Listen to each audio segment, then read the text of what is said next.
Okay, we'll get started. Hello, everyone. I'm José Diaz. I'm the chief curator at the Andy Warhol Museum. I'm here in Pittsburgh, and I'm so thrilled today to have a studio visit, a virtual studio visit with Kambui Olujimi. This is a rare opportunity just for you viewers at home. Right when the pandemic hit during the Armory Fair, the Armory Show in New York City, I actually went to Kambui's studio. We had a great time, and this is really a part two, where we've been in heavy conversation. Kambui is going to be showing at the Warhol Museum. Now it's postponed, but there's an exhibition called Fantasy America, which we'll touch upon, which opens next March. And we've been in conversations about new works, but Kambui's also been so active during this period of uprising, reckoning, pandemics, elections.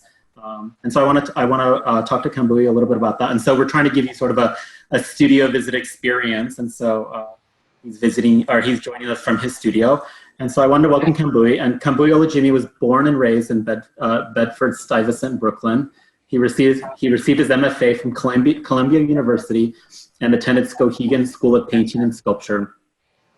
His work challenges established modes of thinking that commonly function as inevitabilities. This pursuit takes shape through interdisciplinary bodies of work spanning sculpture, installation, photography, writing, video, and performance. His works have premiered nationally and internationally at the Sundance Film Festival, the Museum of Modern Art, MoCA, the Museo Nacional Reina Sofia in Madrid, and Kunsthal Rotterdam, among others. Kambui has been awarded fellowships and residencies, including the Black Rock Senegal, which he did in January or December, I think. Yeah. The Robert Rauschenberg Foundation, and the MacDowell Colony. I want to welcome Kambui, and thank you for being here today. Yeah, thanks for having me, Jose. It's always good. It's always good to see you. Yeah, and I'm excited to talk with you. Share some stuff. I want to let people know that we're live captioning this. So if you're watching from home and want to watch the live captions, I just put a link in the comments. We're going to be speaking about maybe 5 bodies of work. There's a lot of new things that have just been completed, projects that have premiered in the last week, and then things that are upcoming. So it's really a sneak preview. It's really a private moment with all of us. We can't all see you. We can't see you, but we're happy to have you here. And so I encourage you to put in questions in the Q&A box. We're going to speak for about 45 minutes, and then we'll open it up to Q&A. So we'll wrap it up within an hour.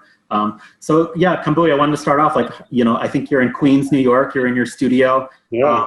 Just this week, I read about you in the New York Times, the Wide Awakes. I had no idea about that history, and I was so excited about that project. Artists and activism sort of joined, and I think I can put the link in the comments. But this is a group initiative, and I think it all started maybe a decade ago between you and Hank Willis Thomas over a football match or football game.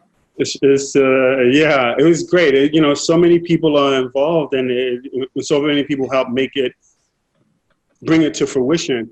And it all starts like years ago, more than a decade, almost 20 years ago, more than 20 years ago, where I wanted to play football with my friends, and I didn't have football. And so it was my birthday.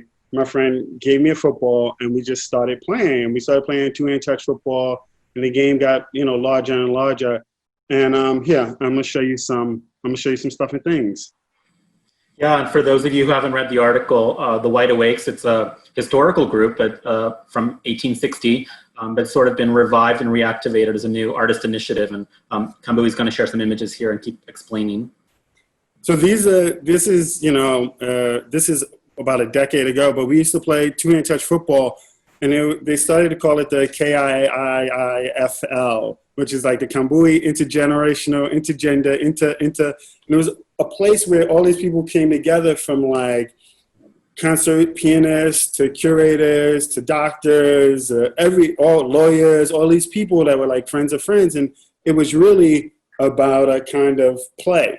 And that infinite play you see start to take hold, decades later, when we start to get into the Wide Awakes, which were a group of abolitionists that really helped defend Lincoln, helped get Lincoln elected, but then went on to really push for the abolition of slavery. And you see here, you'll see their cloaks that they used to wear. So we, in our reimagining, we started to design new cloaks. And so myself and Anya Yangchi, we started to work on these cloaks. And the one that Hank's wearing on the cover photo was something that we designed when I was in Senegal at Black Rock at Kahinde's. And so, you know, it's a ton of different. You should definitely check out the article. It's Ebony Brown, it's Fab Five, it's Christopher Myers, all these artists and designers and thinkers, and we're taking our creative energy in this sort of space of infinite play in order to inspire and ignite civic engagement. And not only were you involved in its sort of conception, but you helped design some of the garments, is that right? And also, are they available? You're putting it on right now. Can you tell me more about it? I just saw this like 5 minutes ago, people. Yeah, it was, yeah, we designed these and it was amazing. We'll see about them being available right now. We're taking orders, but there's going to be a grand possession right in Times Square, October 3rd. So keep your eyes out, you know, for it. Yeah, it's going to be amazing. There'll be music, there'll be speakers. It'll be really amazing. I have a question. Wide Awake 2020 on Instagram. And so, as I know the audience, there's lots of artists here and some curators. How do we get involved? Is there a way for us to sort of join this campaign? Definitely.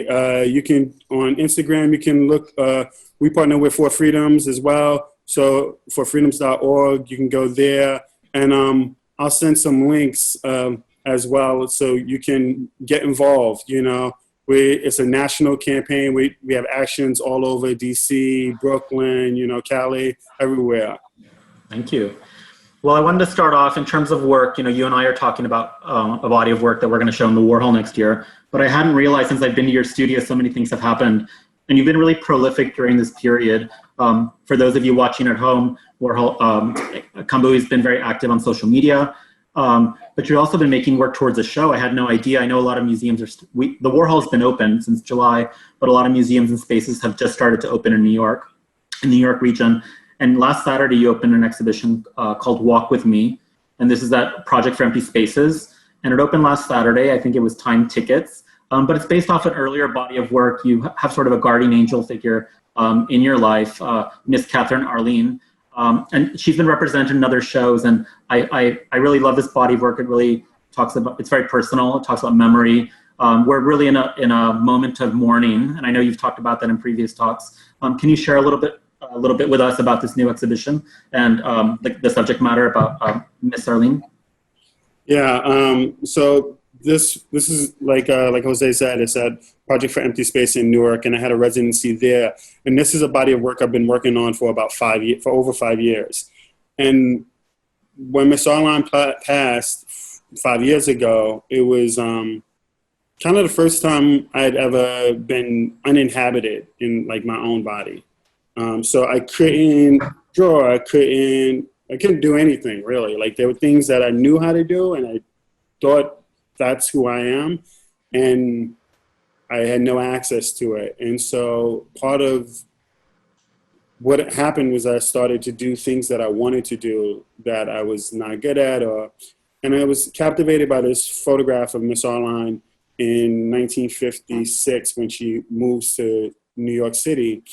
And so I started drawing it. And for the next 5 years, I continued to draw this, and it evolved as we do as people. And it really became a meditation on the ideas of both grief and memory and how do we memorialize, and it being a process that changes constantly. And you never see the photograph, so you build it in your mind and reconstruct it over and over. And really, memorial is best as a process, in my opinion, of reconfiguration.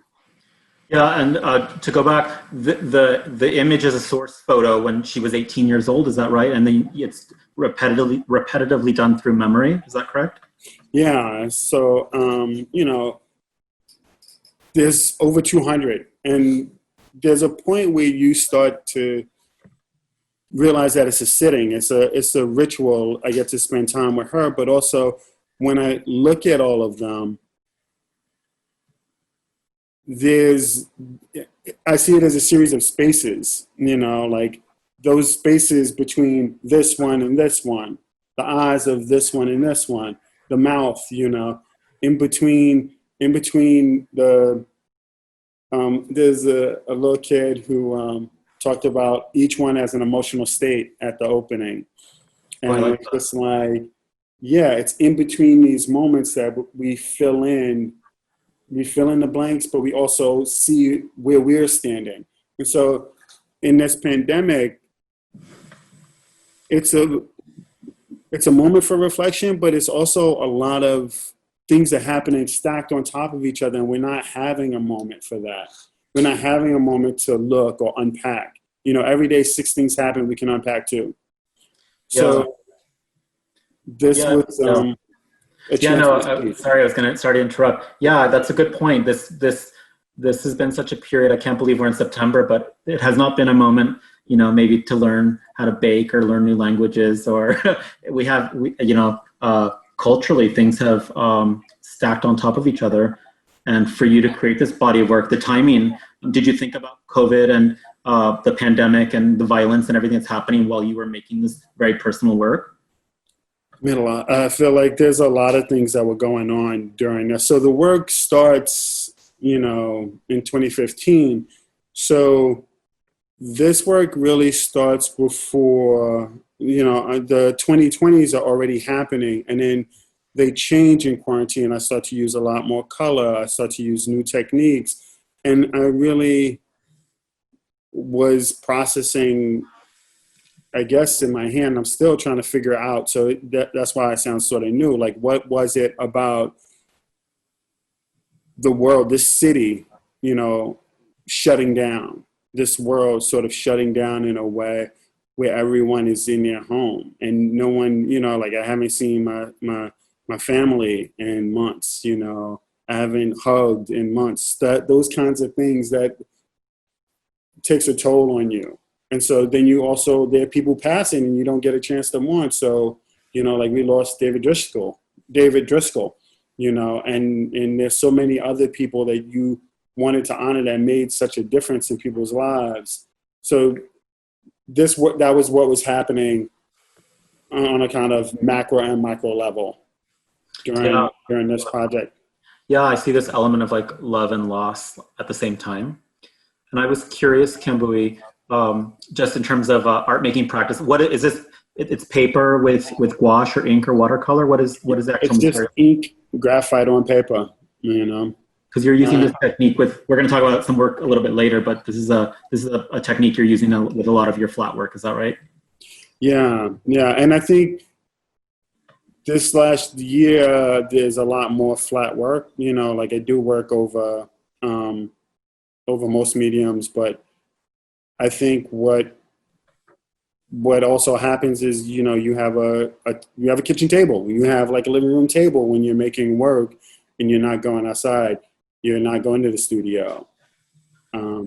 So scale you'll see, these are all 1114, and the ones I have behind me, and we'll look at them, those are bigger than me. They're like 6.5, 7 feet squares.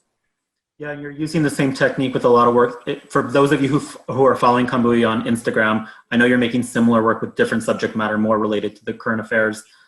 Is that also 11 by 14? They're smaller in scale, a little bit more intimate? They range between like 9, 12, and 11, 14. And part of that was speed. And part of that was there's so much happening that I needed to access, and I couldn't. So I wanted to do it right now. And then there was another right now and another right now. And so there's a few that are a bit larger, but I want them all to be intimate scale. All of those quarantine paintings that I've been doing are really about a kind of intimacy and immediacy. Yeah. And somebody was asking, this particular exhibition, I know there's a publication I want you to share, but walk with me, is it one body of work, or is it, do you consider it individual, like 200 drawings? Is it an ongoing series? What state is it in, at least this particular presentation of Miss Arlene? It's complete.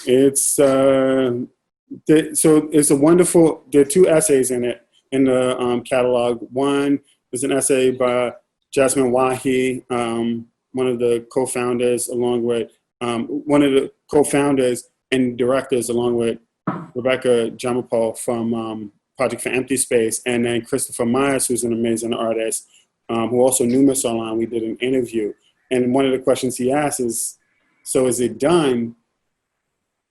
And it's just not this anymore. Like the art part that's completed, but the thing that started the art, or the driving agent, that force then gets transferred into other things, you know?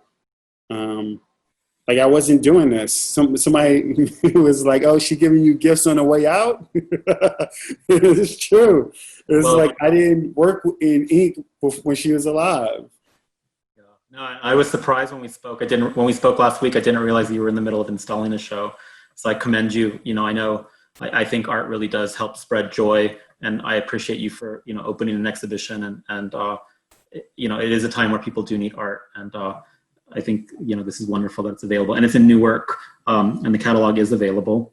But also, you're represented in Times Square this month. Again, congratulations! I'm very impressed, and I don't know how you do it.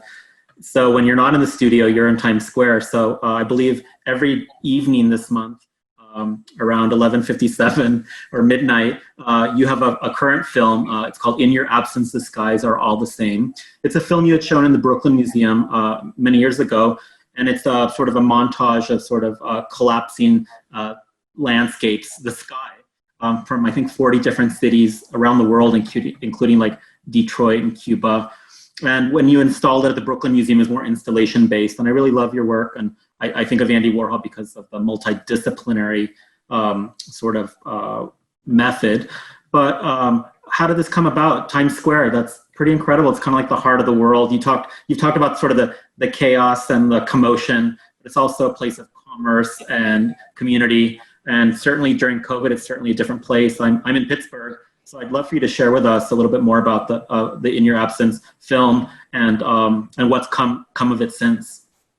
Yeah, it started a while ago, and making.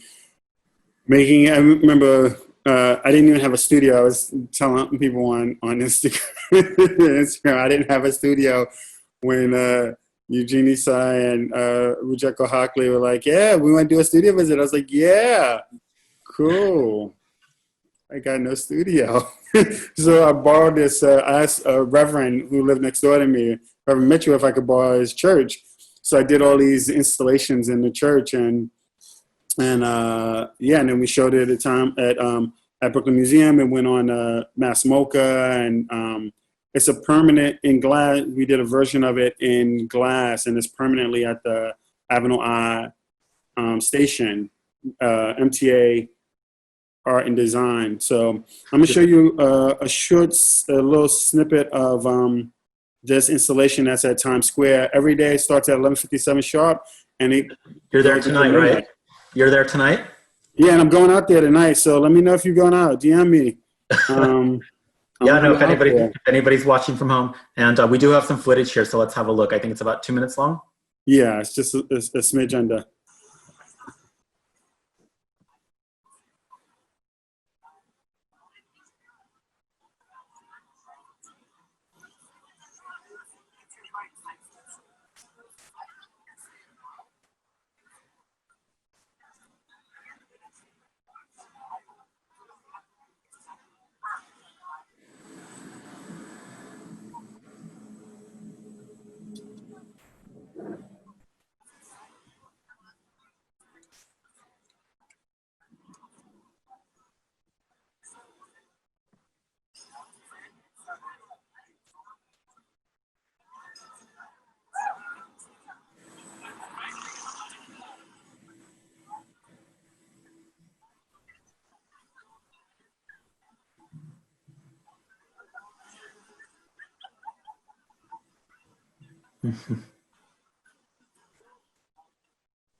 Thank you.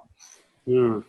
When you originally did this film, when you created it, it had a sort of a soundtrack. It's the "I'm Gonna Make You Love Me." I think the Supreme sang it, the Temptations, Dusty Springfield.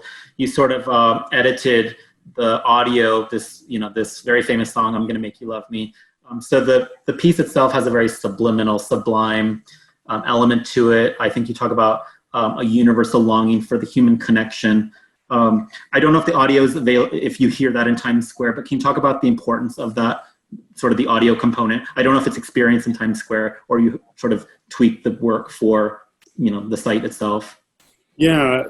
So originally there was, it's a site. So at the crux of the piece, I'm creating a location that can be returned to. And I'm interested in what happens when people come back and can have a place of reflection. So I grew up in Brooklyn, and I grew up going to museums, and I mapped this city with all these different places that for me, I could go and process the world, process things as I learned more and more about what was happening to me and to my community, and process, talk trash with my friends, like all of those things.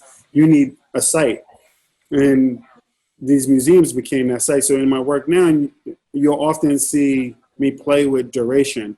Part of that play is about creating a site, a location people can return to. So that's really at the crux of it. And the sound, so at Brooklyn Museum and at Mass MoCA, it was, like you said, 13 versions of I'm Gonna Make You Love Me. And I would take it apart, it was popularized by D.D. Warwick. And take it apart, make loops, use tracks. And it was a 2-hour audio with 4 hours of visual. So you constantly get these new connections and new combinations. So if you came on Thursday, you might get a stretch of time that was just silent. You might come back and that same visual might have a cacophony of sound. So it was important that it's an organism that moves independently of you. Now at Times Square, I had the pleasure of working with Gene Cooney, and one of the things that was great is that we talked about it being a kind of a silent pause in the middle of one of the most famous, advertising tourist canyons in the world. So, it's just 3 minutes of reflection, and you see all these ads. There's still some flashing, there's people, there's all of these things happening, and it gives you a place of sort of reset and interiority.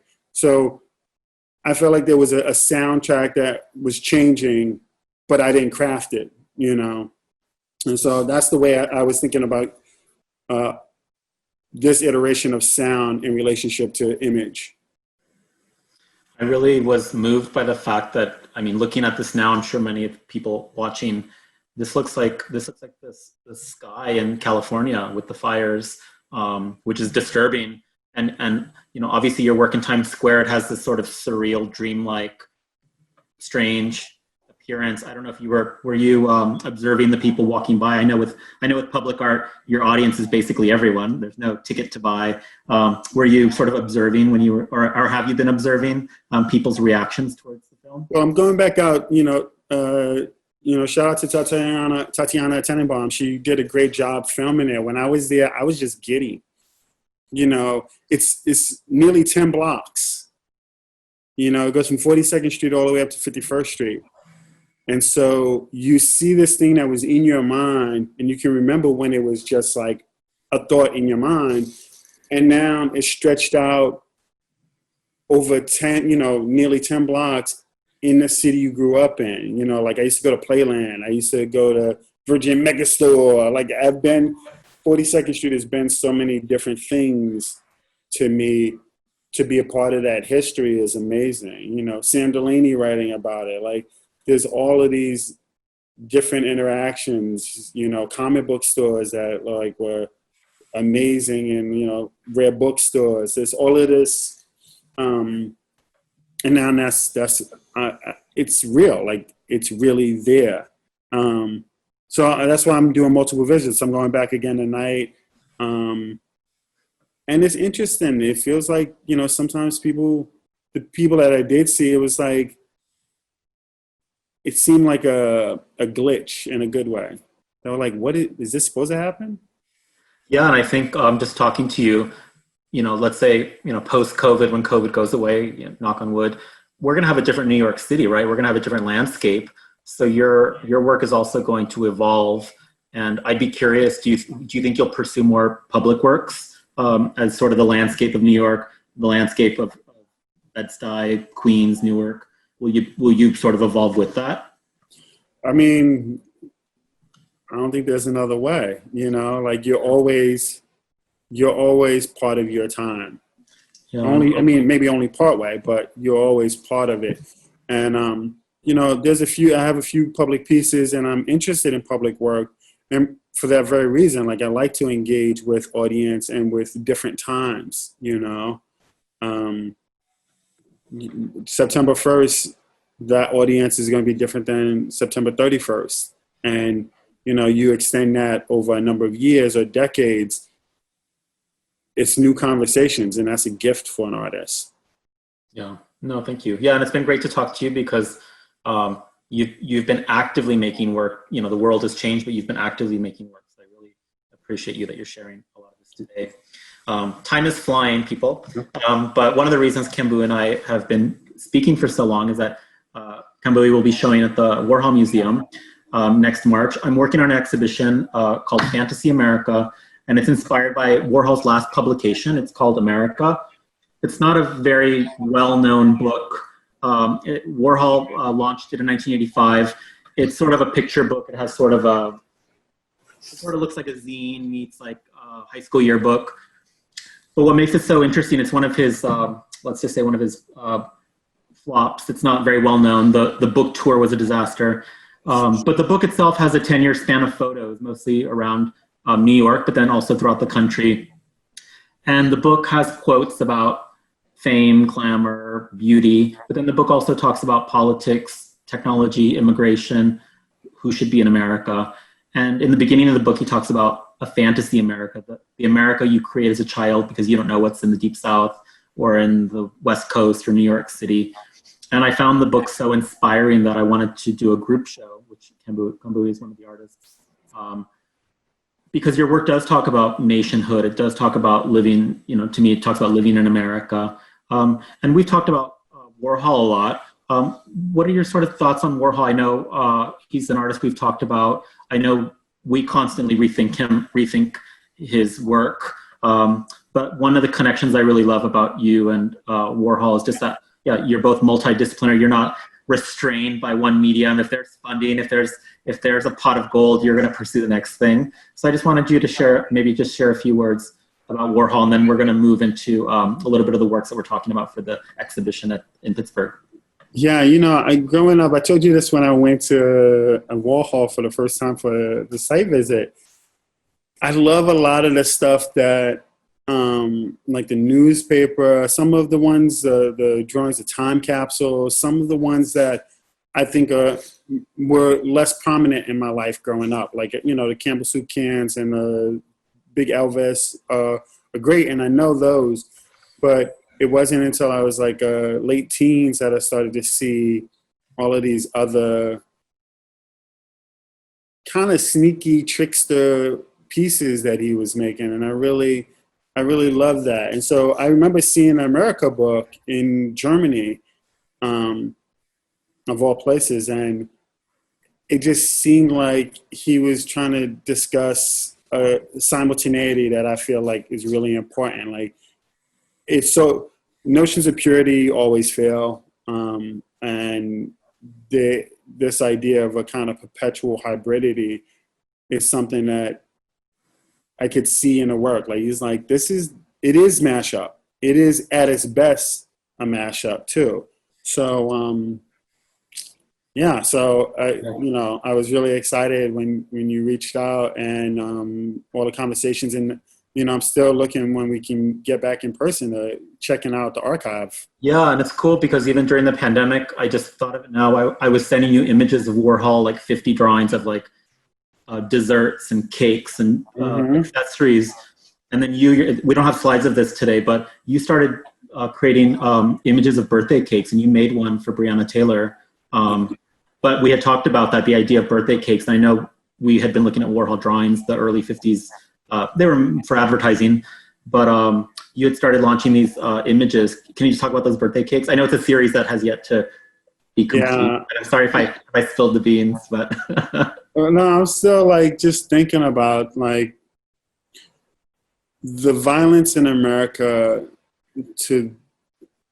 is not a singular. Like, you know, you kill somebody, you kill a Black person, you kill this Black woman, you killed this daughter, you killed this potential mother, you killed somebody's sister, somebody's, you know, savior, you know, she was an EMT, you know, like it reverberates. And the idea of that vacancy and actualizing it in a ritual that we sort of actualize presence is through birthdays and birthday cakes. And maybe it's just like the play in me, like I love a cake.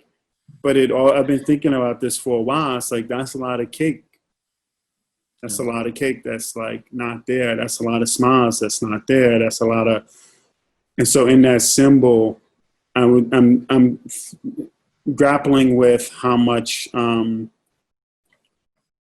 to make a thing that talks about an absence that's bigger than the thing, you know?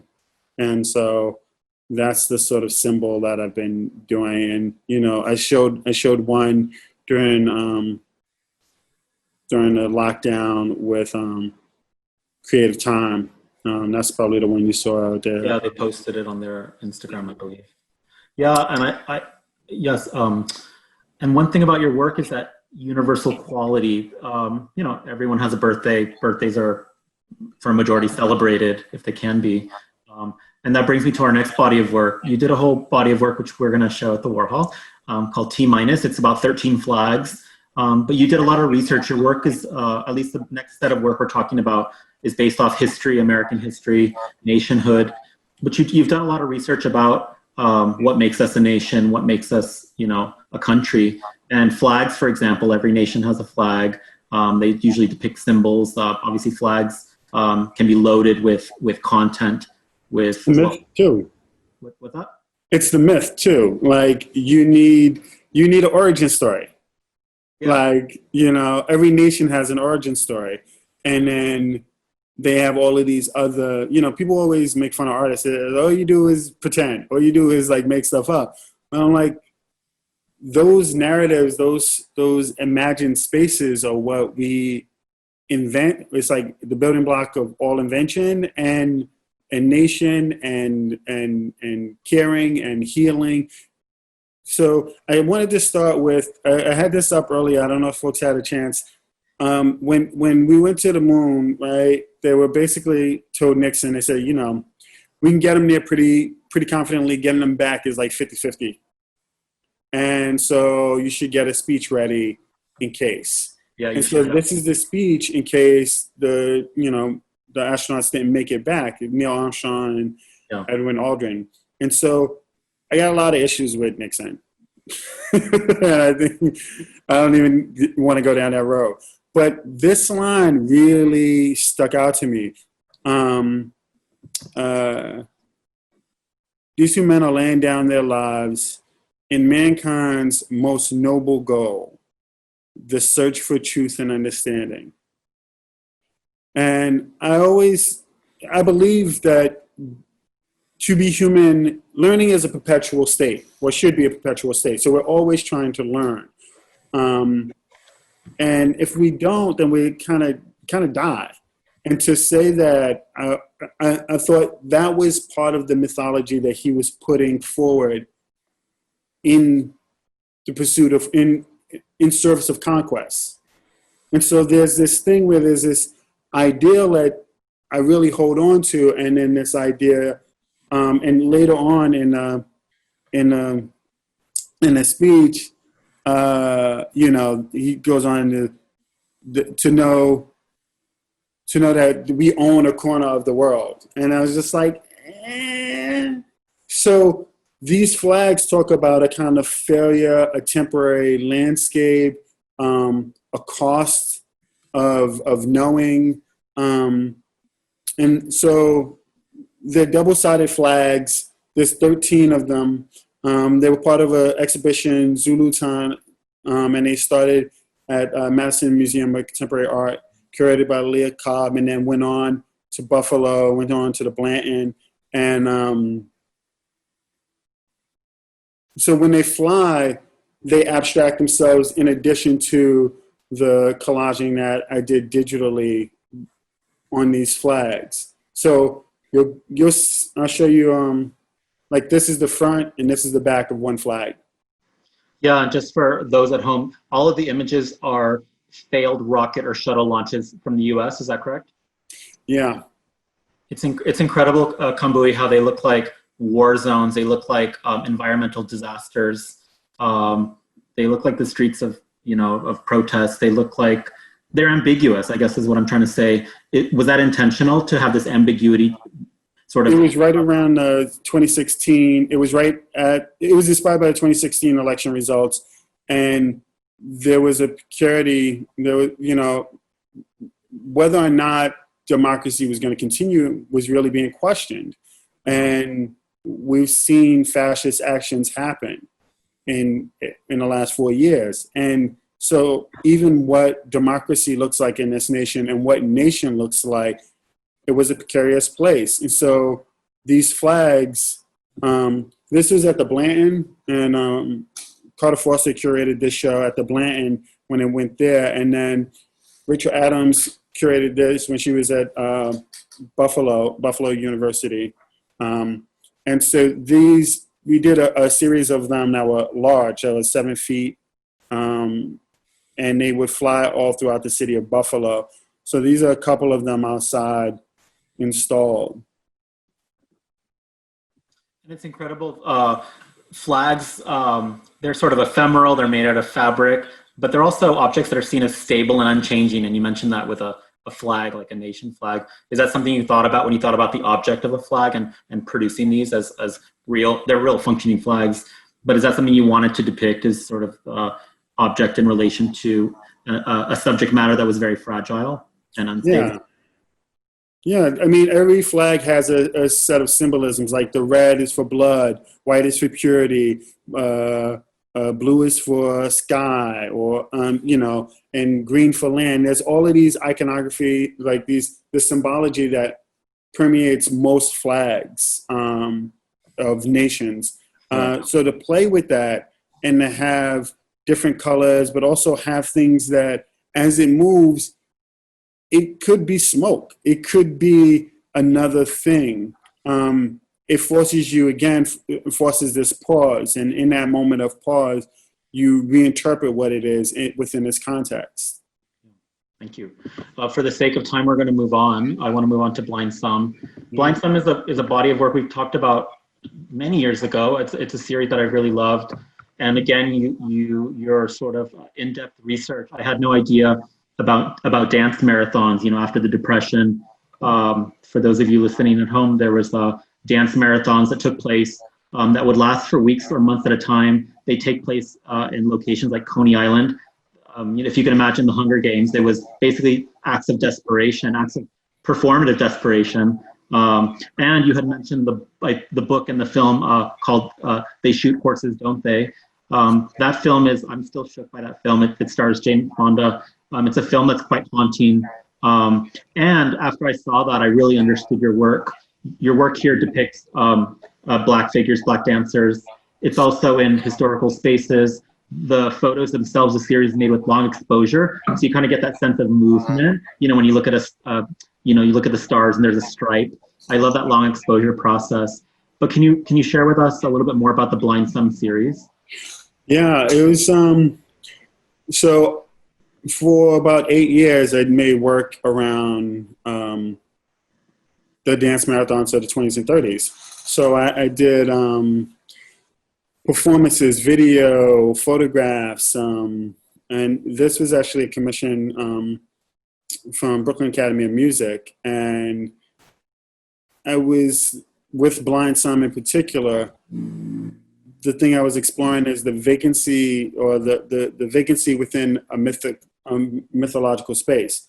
So you have the mythic space of these dance marathons, and there was an omission. There were like no Black people. They were white only. Yeah. And part of that was, a lot of it was by design, but then, you know, in America, there's often like Black people find workarounds. That's like what it is to be Black in America. And so part of it was, there wasn't, and I was trying to figure it out. And being Black in the 1930s, that was an endurance test. Flat out, like full stop. So there was no reason to construct an endurance test when you were living it. Also, a different relationship to dance. So when I was thinking about this for Blind Some, I started to think about the everyday endurances, like endurance tests that happen that we don't see. And that led me to work within the opera house, you know, BAM's opera house, in the spaces that were not performance spaces, the backstages, as it were. And that, coupled with photographs throughout Brooklyn and Detroit, where I also did performances at Young World International, I was interested in this tie between these sort of unseen spaces. So they're long exposures, and there's some digital collage. There's a lot of durational capture. Yeah, and with the long exposure, you intentionally wanted to capture that motion or that movement of the dancers. Is that true? Yeah, and one of the things is they're pretty still. For the most part, they're still.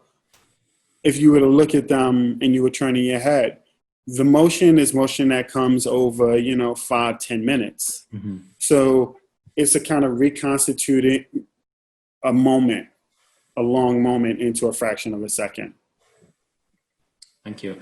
And your work we've gone into the figurative, which I really love. The work that you've been creating, I find really celebrates Blackness, the Black body. And I was really thrilled to see you had a Kickstarter. I want to say last year, but maybe I'm wrong. You had a Kickstarter and to work on a new project, North Star. It's a new series. It's probably your most ambitious project to date.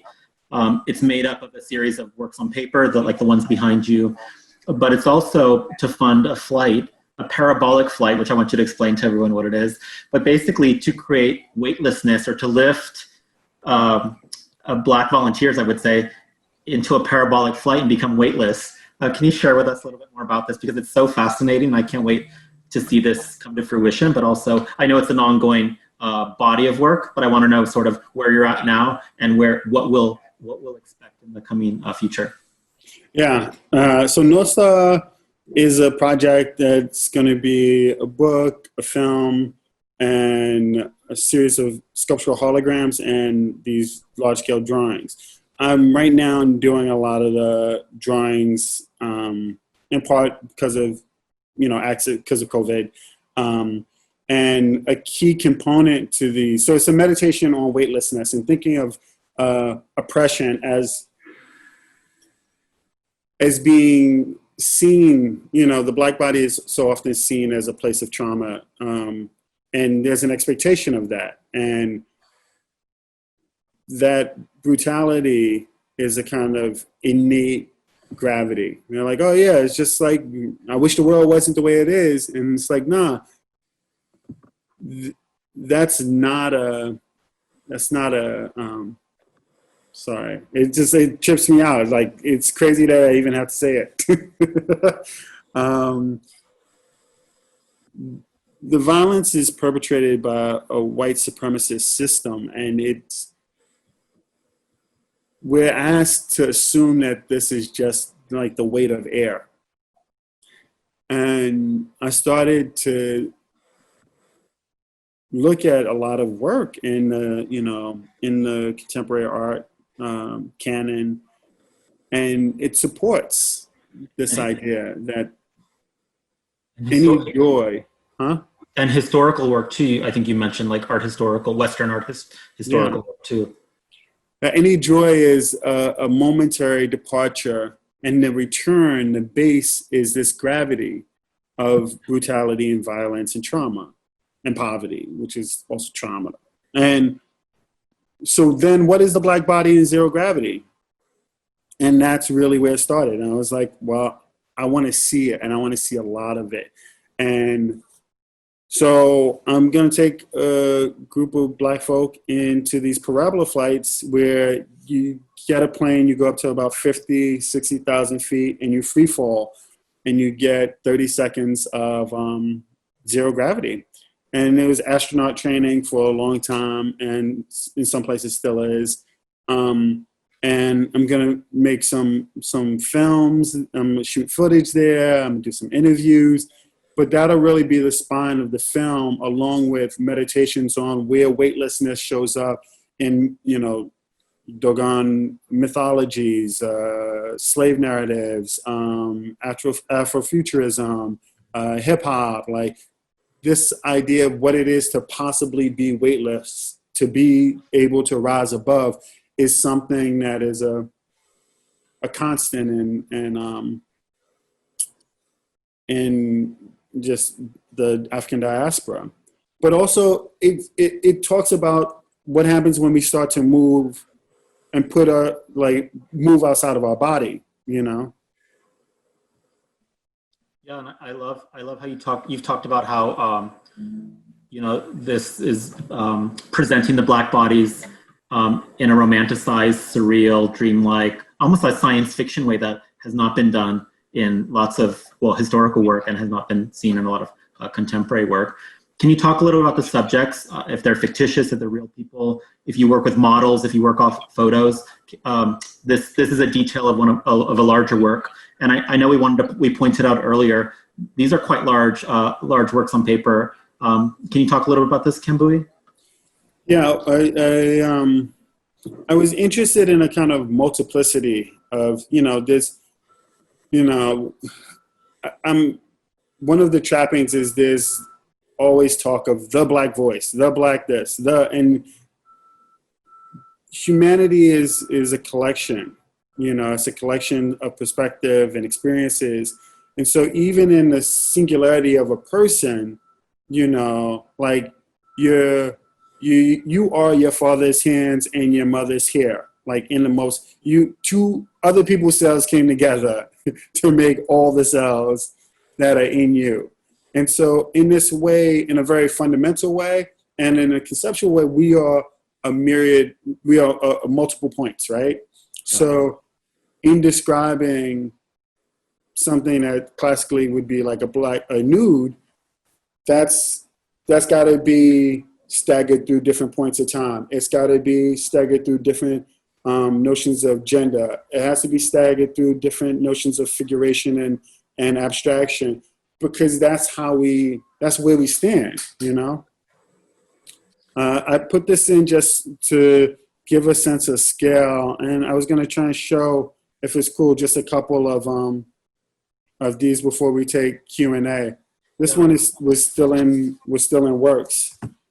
How long did these take, Kambui? I mean, I think you work quite quickly when it comes to the Instagram one, the smaller versions, like smaller illustrations. How long do these take? I mean, I think it's relative. Even the small ones, I find that the small ones can take a while. I was talking to my boy Chris, and I said, yeah, you know, this watercolors take forever to dry. And he's like, you know, that's like the Formula One of painting, right? Like nothing dries faster. But it takes a long time, especially at this scale. I don't know. I mean, I work on multiple, I'll show you, you know, I have a few going because I work on this one for a week, you know, for 4 days, and then I'll move on to another one those other days. And then, you know, and then there's sitting time, you know. I think for me, maybe other people who work with, you know, paint, they have a different relationship, but I need to, I'll look at something for like days and just be like, I'm through with you. I don't even want to talk to you, and then come back. So It take a while. Yeah, people at home can't see this, but I've been in your studio. What you can't get today is the detail, the pressure of the graphite we talked about, the iridescence of some of these pigments you're using. Can you talk about that? There's sort of a layering effect, a veiling technique you almost have on these flat surfaces. I'm gonna try and share and see what it does. This looks like it's. Oh, and this is a new work I have not seen. This is an old work. This is one that is like 3 different kinds. It's graphite. You can see a little bit of it. It's graphite, and it's also iridescent silver, and then this white blue. It looks like a celestial chart, doesn't it? Yeah, I was interested in just like what happens when it gets kind of pared down, and it doesn't have to be one or the other. Because I also I'll show you some other ones. You know, like I was saying before, it doesn't have to be one or the other. It can be, you know, like this is one that you saw. Yeah, and I think I asked you before, Kambui, but maybe I missed it. Who are the subjects? Are they real people? Are they friends? Are they based on shoots? They're friends. They're dancers, like other creatives. Okay. I worked with some people when I was in Senegal, some models, some dancers actually, and then I have makers here that I know, and yeah, I think I'm just to give a sense of scale. I think that I'm as far back as I can get. Okay. Yeah, it looks great. Well, so this paper, there are 2 different kinds. There's this paper, which is this, it's like a watercolor paper that feels like a heavy rice paper. But you can see here, I think, some of the graphite, when we're on an angle, you can see all the graphite on this one. And the entire surface is almost covered in graphite. So as you move, the figure sort of emerges, you know. And then I'll show you one more, and then we can open up to Q&A, if that's cool. Yeah, if anybody has questions, they can put them in the chat or the Q&A box. All right, I'm going to try and step. You always need a cinder block. Every studio needs a cinder block. I want your jacket, Kambui. I love it. So this is the one I'm working on right now.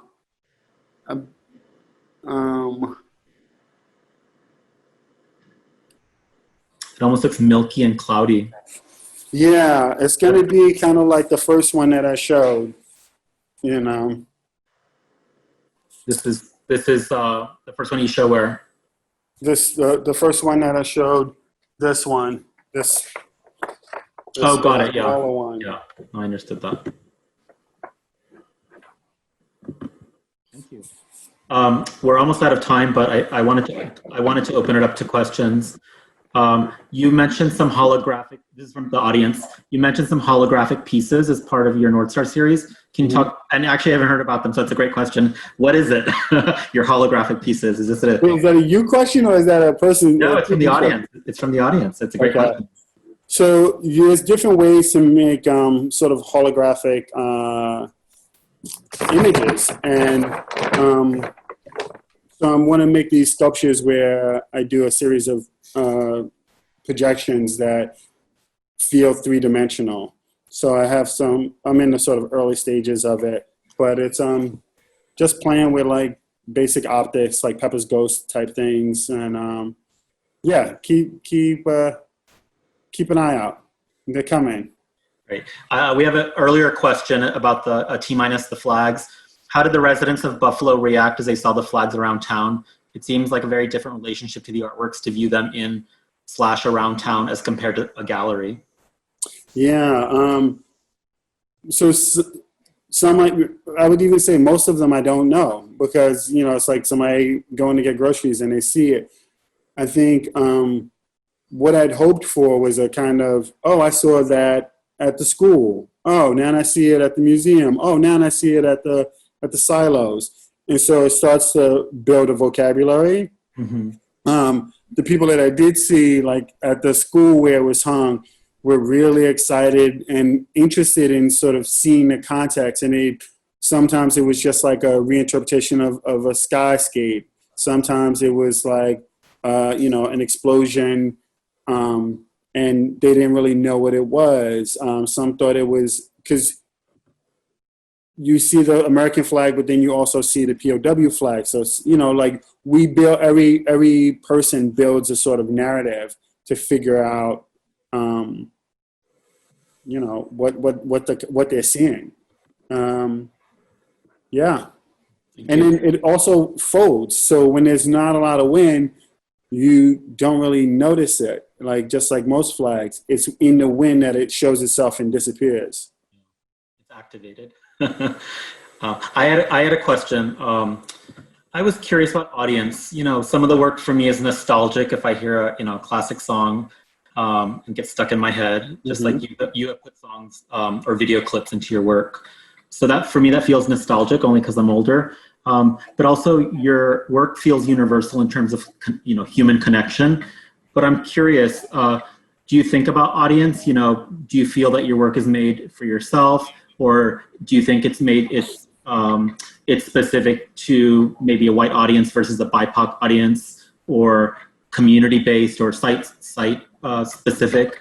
Because I think maybe even a young person might not know an old song, if that makes sense. Like a Supreme song, like "I'm Gonna Make You Love Me," but you still get emotion. So I was curious about, when you make work, who is your audience? I try, it's like one can say, "Oh, I don't think of audience," but I try not to. I try and think of, I guess I'm the audience. And I think of it as like, what do you offer? Like, you should offer different points of entry. And it goes back to like being in, junior high school, and they're like, where is it in the text? But where is it in the text? And it's like, if it's in the text, people can always enter and, go in. Something like that song, for instance, it's been recorded for now 50 years. Or like, half of all of the beats that Kanye makes comes out of, 60s and 50s, And so we're always living beyond our years, So I always think there's an entry point, even before you get to just what the read is. Yeah. No, it's funny. I was thinking about the time, I don't know if you remember, we were in Pittsburgh hanging out, and you said, who sings that song, People Make the World Go Round? And we kept trying to figure out who sings that song, but there's so many versions of it. I listened to the Angela Bofill version myself, but you got that song stuck in my head, but it was my entry point. But anyways, it's a pleasure speaking with you today, Kambui. I think it's at 3:01. We've hit our time. I know people have been very patient to join us and ask questions and participate. I encourage everyone to visit Kambui's website, to go to Times Square. Is the film also available like live stream or through like EarthCam if we're not in Times Square? EarthCam, and then also if you go to Times Square Art Alliance, the Instagram, they have a section that's like 10 minutes long with sound, and they also have footage that I shared today. Great. Well, I want to thank you, and I want to thank our audience. And thank you all for coming out. Yeah, and I'll see you in person in the near future. But thank you for joining, and hopefully we'll do another one soon. For sure. Take care. Bye, everyone. Thank you.